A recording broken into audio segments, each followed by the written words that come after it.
Liberais, conservadores e eu diria especialmente marxistas têm uma crítica a Foucault. Foucault seria o cara que diz que o poder é microfísico, que o poder se dá nas micro-relações de poder e logo ele não se concentra. Logo, tudo o que a gente pode fazer é atuar nas micro-relações de poder, mas o macro a gente deve deixar intacto. O macro a gente não deve fazer nada a respeito.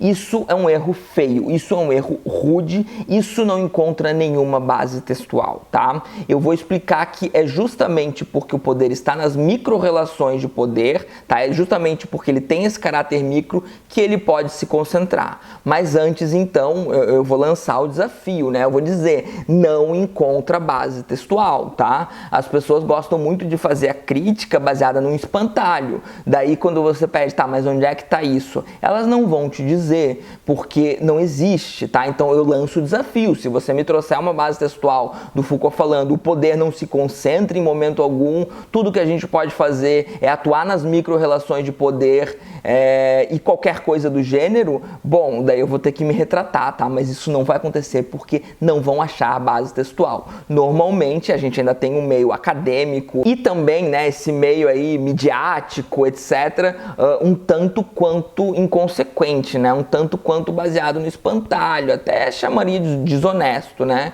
Porque não tem base, tá? Não tem base, não é o que Foucault está dizendo, não tá, né? É como se Foucault fosse um completo ignorante. É como se Foucault fosse incapaz de ler um único livro de história introdutório e ver que o poder está concentrado o tempo todo, né? O poder se concentra de inúmeras maneiras. Eu ouso dizer que boa parte do pensamento de Foucault é mostrar essas concentrações de poder e como elas se dão, para que a gente tenha ferramentas para lidar com elas, para desconcentrá-las, né? Para criar outras relações de poder. O poder realmente está em todo lugar, não tem como acabar com o poder, mas podemos recusar uma relação de poder e criar outra.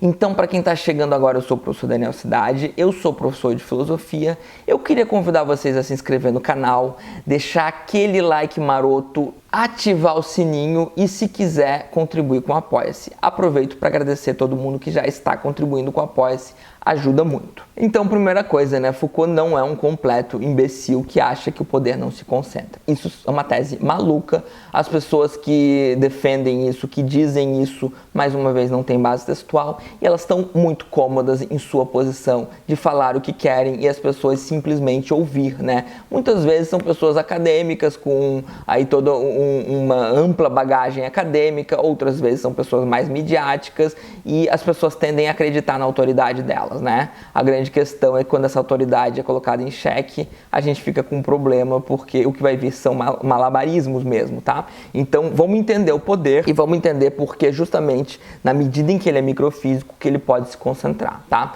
Vamos imaginar na Idade Média. Vamos imaginar que na Idade Média os reis, né, eles se diziam divinos, a gente sabe disso, né? Eles diziam que existia um poder divino, é a autoridade de Deus que dava o direito deles de governar os súditos. Tá? O que aconteceria se o poder fosse somente macro, se não existisse um viés microfísico nessas relações de poder? Bom, estaria lá, né? Eles estariam dando esse discurso, eles estariam jogando essa ideia e as pessoas iam pensar, nossa, que absurdo! Que absurdo dizer que Deus... Cadê então? Mostra onde é que Deus está dizendo isso, mostra, né? E se tá numa escritura, etc. Bom, quem garante que essa escritura é divina, né?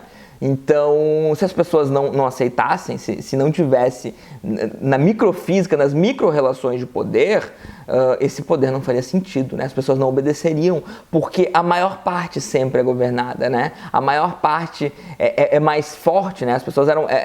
se você for pegar todo mundo que era governado, todo mundo que governava, se não existisse relações simbólicas, né? Ideologias, discursos, dispositivos, qualquer nome que a gente quiser dar, que fizesse com que essa maior parte da população, nas micro-relações que elas têm entre si, inclusive consigo mesmas, né? Nas crenças que elas têm, que também é uma micro-relação de poder, não seria possível poder se concentrar, né? Ninguém morreria em nome de uma religião, em nome de uma nação, sem inúmeras concentrações de poder que fizessem com que elas possuíssem crenças que permitissem elas acreditarem que tal concentração de poder, tá? Que tal simbologia que concentra poder ou qualquer coisa do gênero é verdadeira, é divina ou algo do gênero. Então é somente na medida em que está espalhado por toda a sociedade que o poder pode se concentrar. Vamos sair da Idade Média e vamos ir para os dias de hoje, né? Vamos pensar o governo Bolsonaro. Tem gente que acha que o Bolsonaro simplesmente diz A e o gado segue, tá? Até parece, se a gente for ver como se dá no nível mais superficial a coisa, parece que é assim, né? Só que para que exista um Bolsonaro, né, é preciso que exista inúmeros senadores, vereadores, deputados, pastores, juízes, militares, inúmeras pessoas em inúmeros cargos, né, estatais, mercados, cargos comissionados, enfim, o que quer que seja, inúmeros momentos de mesopoder, tá? Um termo que eu estou trazendo agora, que não é utilizado, mesopoder, micropoder, para que seja possível o macropoder. Então, o Bolsonaro diz mas o Bolsonaro ele tem, por exemplo, o pastor lá na igreja, seja o pastor na igreja pequenininha, com pouca influência, seja o pastor na igreja grande, com muita influência, seja o vereador numa cidadezinha, seja o senador lá com todo o seu poder.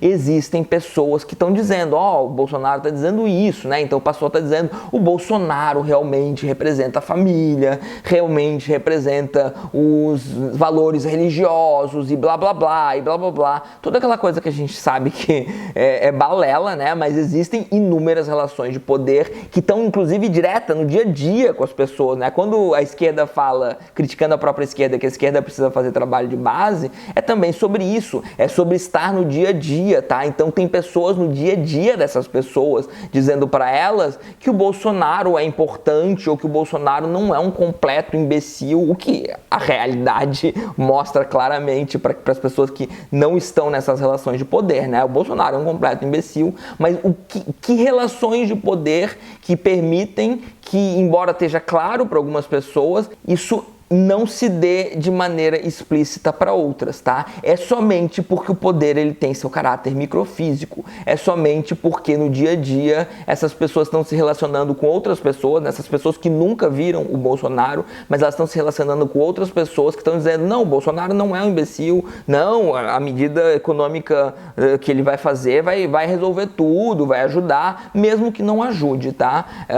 O vínculo, né, do micropoder que essas pessoas têm com as pessoas que as rodeiam, né, é maior do que a análise econômica de um político, de um economista sério, alguma coisa que vai trazer argumentos racionais, tá? Isso é inclusive mais importante para as pessoas do que argumentos racionais, do que fatos e uma série de coisas. Então é somente na medida em que a gente começa a entender essas micro-relações de poder, a entender como funciona o poder, que a gente consegue entender como que o poder se concentra. Senão não faz sentido. O poder ele não se concentra do nada, o poder ele não é só relações materiais, ele também não é só relações, enfim, qualquer explicação monocausal de como funciona o poder, qualquer explicação que presuma uma única causa, um único local da onde ele vem, está equivocada. O poder ele é muito mais complexo do que isso. E ele tem um caráter microfísico, ele tem um caráter mesofísico, ele tem um caráter macrofísico. Isso explica, por exemplo, por que derrubar o Bolsonaro não vai mudar estruturalmente o país. Vai mudar alguma coisa, né? Porque o Bolsonaro ocupa o maior cargo do país, a presidência, mas não vai mudar estruturalmente, né? Se a gente mantiver os senadores, deputados, se a gente mantiver o poder das igrejas de maneira estelionatária, tal como se encontra hoje, infantilizando os seus fiéis, se a gente mantiver, inclusive, essa maneira infantilizada de fazer eleições, de fazer política, de fazer economia, tá? Que a economia ortodoxa é uma pseudociência para defender o capitalismo, financiada pelo capitalismo, tá? Então a gente se encontra atualmente nessa condição. A gente não vai mudar o mundo mudando alguém simplesmente que concentra ali o poder, tá? Porque o poder ele está concentrado no cargo também, não só no Bolsonaro, tá? Ele está concentrado no cargo da presidência da República e o cargo funciona mais ou menos assim. Todo mundo que ocupa tem aí um espaço de manobra, mas tem um espaço, né? Tem uma cela da onde não pode sair, senão será derrubado. Então, quando você começa a entender essa estrutura, você começa a entender melhor o poder e quais são os limites